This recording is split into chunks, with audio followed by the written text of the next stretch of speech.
Yang dimaksud bangun jalan buat si pangeran, ya jalan yang dimaksud mungkin adalah infrastruktur atau ya jalan beneran gitu ya. Kalau pangeran mungkin yang dimaksud adalah anak dari Pak Lurah atau ya gitulah yang jadi pejabat daerah gitu ya, anak Pak Lurah yang jadi pejabat daerah yang sebenarnya APBD-nya sangat kecil tapi kemudian bisa membangun cukup banyak. Nah, bangunan-bangunan itu dibantu sama si pengusaha atau bos komisaris itu. Makanya kemudian Pak Lurahnya memberikan janji banyak itu, banyak hal lah yang menjanjikan. Oke, lanjut. Tapi si raja di akhir-akhir malah belok. Pengusaha dendam. Dia bersekutu dengan ayah yang juga dendam karena terus-menerus diancam dan disandra dengan perkara. Oke, kalau si raja tetap tadi ya, Pak Lurah gitu ya. Kalau si pengusaha itu adalah bos komisaris yang dendam karena tidak sesuai dengan perjanjian gitu ya. Dan kalau si raja atau Pak Lurah ini di akhir-akhir malah belok, mungkin maksudnya ya nggak jadi mendorong si pengusaha untuk ikut kontestasi, malah memberikan posisi atau kursinya kepada anaknya sendiri yang menjadi pangeran itu gitu ya. Saya tidak menyebut satupun nama di cerita-cerita raja dan pengusaha Denny Sregar. Ingat, saya nggak nyebut nama, jadi tolong jangan bikin huru-hara kayak sebelum-sebelumnya. Indonesia tanah air beta, pusaka abadi nan jaya. Bacakan dan semoga kalian bisa paham terkait kode-kode yang akan saya sampaikan. Raja dalam posisi geram sekarang. Orang-orang yang dulu dipercayai mulai menusuknya dari belakang. Salah satunya pengusaha yang sejak dulu ingin dapat tahta. Ya, kalau dari paragraf ini raja yang dimaksud ya katakanlah Pak Lurah gitu ya. Kalau pengusaha yang katanya mulai menusuk dari belakang yang ingin dapat tahta itu, pengusaha ini adalah pengusaha katakanlah dia bos komisaris. Paham kan? Oke, lanjut. Tapi ini karena ulah sang raja juga. Dulu raja janjikan banyak hal sampai si pengusaha keluar duren sangat banyak untuk beli partai dan bangun jalan buat si pangeran. Oke. Ada aja. Duren, mungkin yang dimaksud sama duren itu adalah inisialnya uang. Ya, keluar uang cukup banyak gitu ya si bos komisaris atau pengusaha ini. Karena dulu raja menjanjikan banyak hal. Salah satu janjinya mungkin ikut perlombaan, ikut kontestasi gitu ya. Jadinya ya si pengusaha semangat untuk keluar uang banyak, keluar uang duren yang banyak untuk sampai beli partai. Kalau beli partai saya nggak tahu apakah itu dibeli atau sebatas sewa, ya nggak tahu ya. Ya bisa aja beli itu sewa. Beli sama sewa sama nggak ya? Di beberapa kasus itu bisa sama ya. Sama seperti kita open BO itu kan beli gitu ya, padahal sebenarnya sewa ya, kira-kira gitulah. Tapi ya saya nggak tahu partai yang mana.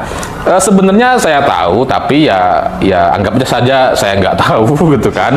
Kalau bahwa kemudian ada partai yang mengusulkan bos komisaris ini untuk ikut kontestasi, ya memang mungkin kalian bisa cek. Dan karena kalau kalian baca berita-berita setiap hari, pasti kalian tahu siapa yang dimaksud dan partai mana yang dimaksud. Karena ada partai yang mengusulkan si pengusaha atau bos komisaris ini untuk ikut menjadi wakil di sebuah perlombaan atau kontestasi. Kalau yang dimaksud bangun jalan buat si pangeran, ya jalan yang dimaksud mungkin adalah infrastruktur atau ya jalan beneran gitu ya. Kalau pangeran mungkin yang dimaksud adalah anak dari Pak Lurah atau ya gitulah yang jadi pejabat daerah gitu ya, anak Pak Lurah yang jadi pejabat daerah yang sebenarnya APBD-nya sangat kecil tapi kemudian bisa membangun cukup banyak. Nah, bangunan-bangunan itu dibantu sama si pengusaha atau bos komisaris itu. Makanya kemudian Pak Lurahnya memberikan janji banyak, gitu, banyak hal lah yang menjanjikan. Oke, lanjut. Tapi si raja di akhir-akhir malah belok. Pengusaha dendam. Dia bersekutu dengan ayah yang juga dendam karena terus-menerus diancam dan disandra dengan perkara. Oke, kalau si raja tetap tadi ya, Pak Lurah gitu ya. Kalau si pengusaha itu adalah bos komisaris yang dendam karena tidak sesuai dengan perjanjian gitu ya. Dan kalau si raja atau Pak Lurah ini di akhir-akhir malah belok, mungkin maksudnya ya nggak jadi mendorong si pengusaha untuk ikut kontestasi, malah memberikan posisi atau kursinya kepada anaknya sendiri yang menjadi pangeran itu gitu ya. Lalu sekarang bersekutu katanya dengan ayah. Ayah ini siapa? Ayah ini adalah ayah penculik. Paham kan? Paham. Jadi si pengusaha bersekutu dengan ayah atau bos komisaris ini bersekutu dengan si penculik untuk membalaskan dendam, karena si ayah atau si penculik juga punya dendam karena dia disandra dengan perkara. Ya, perkara yang dimaksud adalah impor barang-barang bekas ya, berupa besi dan alat-alat berat. Paham kan ya?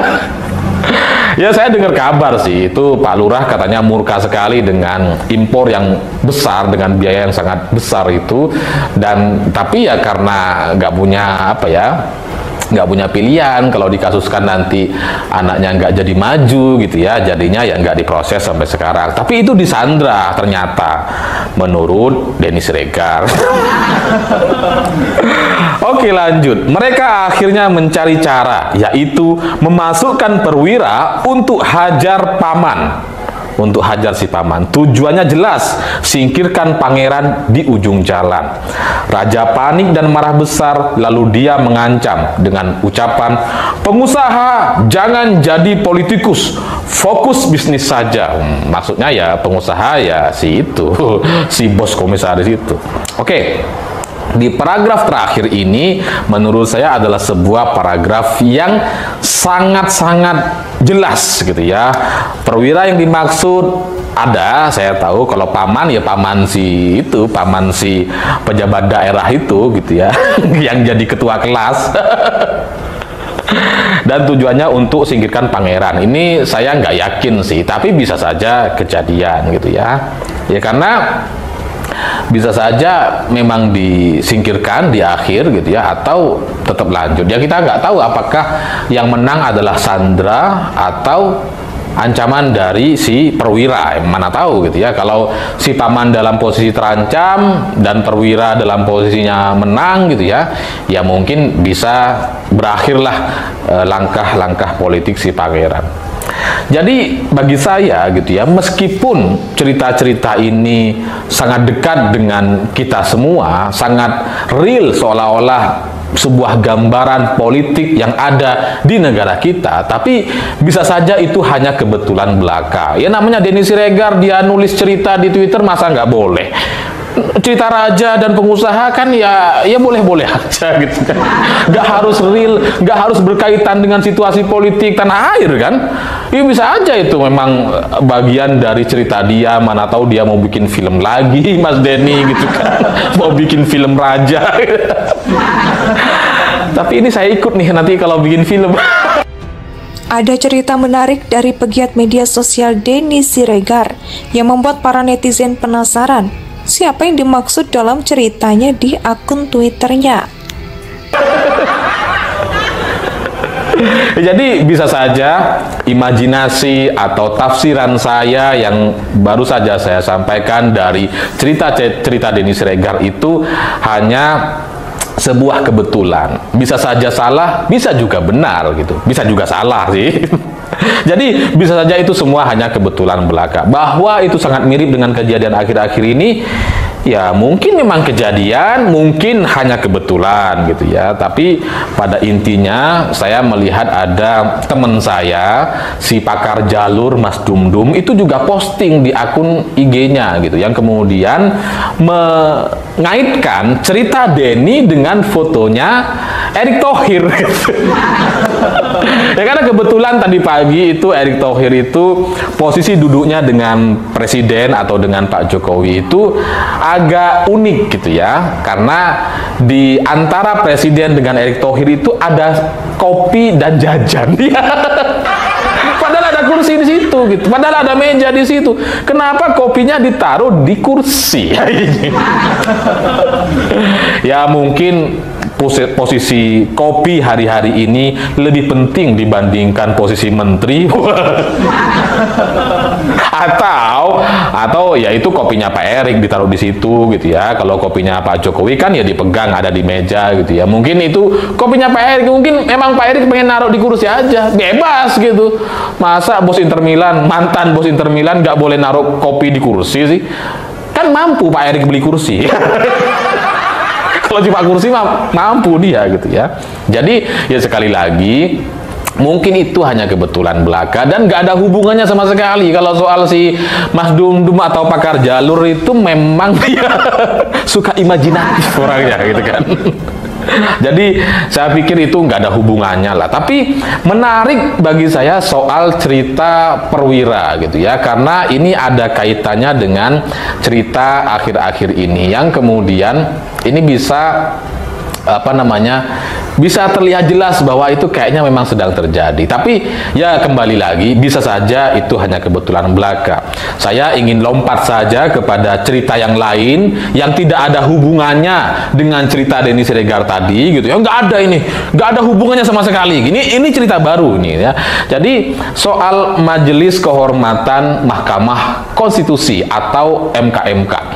Ini bagi saya menarik karena ketika ada majelis kehormatan dibentuk, itu Pak Mahfud bilang begini, ya kita itu nggak perlu terlalu optimis katanya, nggak perlu terlalu bahagia atau optimis dengan majelis kehormatan karena itu juga bisa dibeli. Wah, waktu itu saya sempat tanya tuh, biasanya kalau beli berapa? Kan ada harganya gitu kan.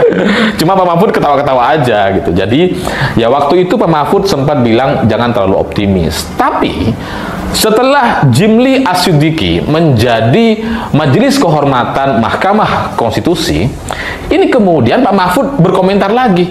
Oh, kalau Jimli saya lumayan yakin katanya.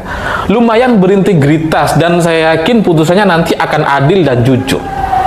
Ini dari sini terus terang saya bingung. Sebelumnya Pak Mahfud bilang bisa dibeli, kenapa setelah Jimli yang dijadikan majelis kehormatan ini malah jadi yakin gitu, malah berharap Pak Mahfud. Padahal gitu ya, Jimli Asyidiki ini adalah bapak dari seorang sekjen DPP Gerindra. Jadi anak dari Jimli Asyidiki itu menjadi sekjen DPP Gerindra. Lah kok Pak Mahfud malah yakin gitu? Gimana caranya? Ini kan satu kelompok. Satu koalisi gitu kan. Lah kok malah yakin? Nah. Dari sini saya sempat bertanya-tanya selama beberapa hari. Saya sempat tanya kepada Pak Mahfud, cuma jawabannya kan ketawa aja beliau gitu ya. Hari ini atau kemarin saya jadi mulai mengerti karena Jimli Asyidiki itu kemudian membuat satu putusan, membuat satu pernyataan yang menyatakan bahwa Ketua Hakim MK atau Usman itu memang bersalah. Indonesia sejak dulu kala tetap dipuja-puja bangsa.